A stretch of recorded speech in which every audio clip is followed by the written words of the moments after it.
The state opening of Parliament happens virtually every year. Sometimes they're longer sessions, but usually every year, when all the elements of Parliament come together, that is, members of the House of Lords, peers, and members of the House of Commons, and the Queen. Essentially, they're there to listen to the Queen's speech, all of them, the assembled peers and the MPs, to listen to the Queen's speech, which is fundamentally what the government has written for the Queen and announces the forthcoming programme of legislation.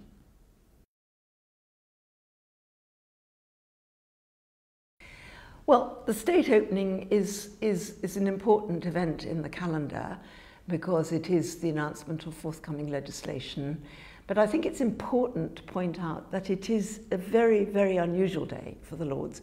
It is the only day in the calendar, the only day, when peers dress up in robes, usually ones which they hire because they don't own them, in order to follow this sort of age-old ceremony of the ceremonial opening of Parliament.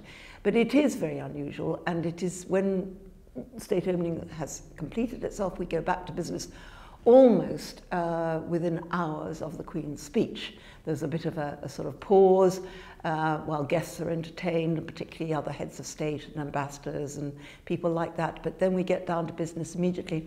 And following the Queen's speech, there's 5 days, 5 whole days of debate on the Queen's speech, which are divided up between home affairs and foreign affairs and defence and financial affairs, where peers discuss in some detail concerns that they might have. And it's a kind of free-for-all, but it's a very important occasion whereby peers can signal to the government what their concerns are going to be.